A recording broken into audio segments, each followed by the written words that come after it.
அபி என்ன பண்ணாரு, ராகவ் சொன்ன டாக்டர் கிட்ட போகிறாங்க. அவர் வந்து அவங்களுக்கு சீக்கிரமாகவே வந்து சர்ஜரி பண்ணிடணும், அதே டைமில் சர்ஜரி பண்ணிட்டா சீக்கிரமாக குணமாயிடுவார் அப்படின்ற விஷயத்த சொல்கிறாங்க. அதுக்கான பணம் எல்லாத்தையுமே வந்து ராகவ் சார் வந்து கட்டிட்டாரு அப்படின்னு அதிர்ச்சி அடைகிறாங்க. அபி என்ன சொல்கிறீங்கன்னு, ஆமாம் ஆப்ரேஷன் உடனே வச்சுக்க சொல்லிட்டாரு அப்படின்னோடனே, அந்த தம்பி பாவம், அவர்கிட்ட பணத்தை எப்படி நம்ம வாங்குறது அப்படின்னு சொல்லிட்டு அவங்க அப்பா யோசிக்கிறாரு. நீ கவலைப்படாதப்பா, கண்டிப்பாக சீக்கிரமாகவே நான் திருப்பி கொடுத்துருவேன், என்னை நம்புறீங்களா நம்பலையா அப்படின்னோடனே, கண்டிப்பாக உன்னை நம்புறேம்மா அப்படின்னு சொல்லிட்டு அவரும் சொல்கிறாரு.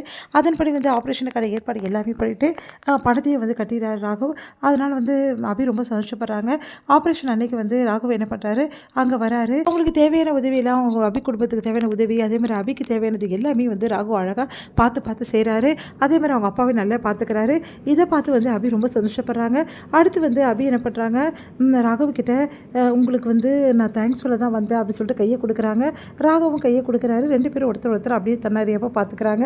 அப்போ ராகவ் சொல்கிறாரு, சரி இப்போ எதுக்கு இந்த தேங்க்ஸ் அப்படின்னோடனே, வேறு எதுக்கு, எங்கள் அப்பாவை நல்லபடியாக காப்பாற்றி எங்களுக்கு கொடுத்துட்டீங்க, எங்களுக்கு அது போதும், அதனால தான் அப்படின்னோடனே, இதில் என்ன இருக்குது, நீ கடனாக தானே வாங்கியிருக்க, நான் கடனாக வாங்கினாலும் அந்த டைமில் நீங்கள் கொடுத்தது எவ்வளோ பெரிய விஷயம், உண்மையிலே நீங்கள் கிரேட்டுங்க அப்படின்னோடனே சிரிக்கிறாரு.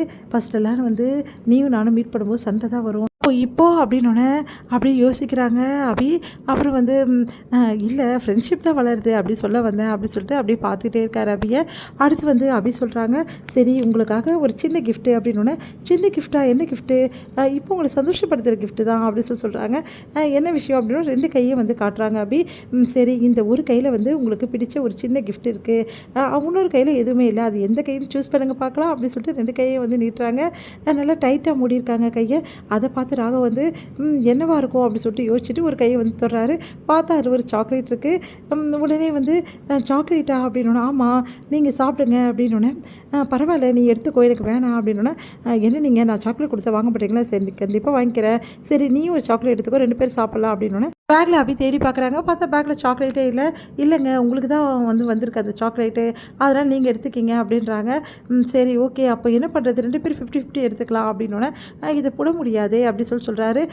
நீயே சாப்பிடு அப்படின்னு சொல்லிட்டு கொடுக்குறாரு. அதெல்லாம் ஒன்றும் இல்லை, இப்போ என்ன அது 50-50 ஆக்கணும் அவ்வளோதானே, கொடுங்க அப்படின்னு சொல்லிட்டு அப்படியே தாவணியில் வச்சு வந்து ஒரு கடிக்கிறாங்க. கடிச்சு கொடுக்குறேன். என்ன பண்ணுறடி, என்ன பண்ணுறேன், நான் காக்கா கடி தான் கடிக்கிறேன், ஏன் உங்களுக்கு தெரியாதா அப்படின்னா, காக்கா கடியா அப்படின்னா, என்னங்க இது கூட தெரியாமல் இருக்கீங்க, என்ன தான் நீங்கள் வந்து படிச்சிங்களோ எனக்கு ஒன்றும் புரியல அப்படின்றாங்க.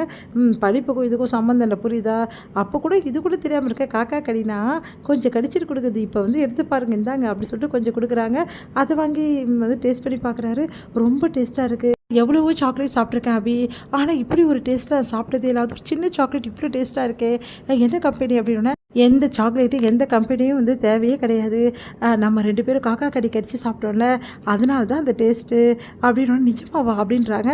ஆமாம் அப்படின்னு சொன்னோன்னே, சரி ஓகே நான் வீட்டுக்கு கிளம்புறேன், இப்போ எங்கள் வீட்டில் வந்து எல்லாக்கிட்டையும் சொல்லணும், அப்பாவுக்கு எந்த பிரச்சனையும் கிடையாது, இதுக்கப்புறம் எதுவுமே இருக்காதுன்னு சொல்லிட்டு டாக்டர் சொல்லிட்டாரு, அதை எல்லாக்கிட்டையும் சொல்லணும்ல, அதனால் நான் கிளம்புறேன்னு சொல்லிட்டு அபி கிளம்புறாங்க. சரின்னு சொல்லிட்டு ராகவும் சொல்கிறாரு. ராகு வந்து ஒரு முடிவுக்கு வராரு, எப்படி வந்து அபிக்கிட்ட தன்னோட காதலை சொல்லணும் அப்படின்னு சொல்லிட்டு முடிவெடுக்கிறாரு. இது முடியுது.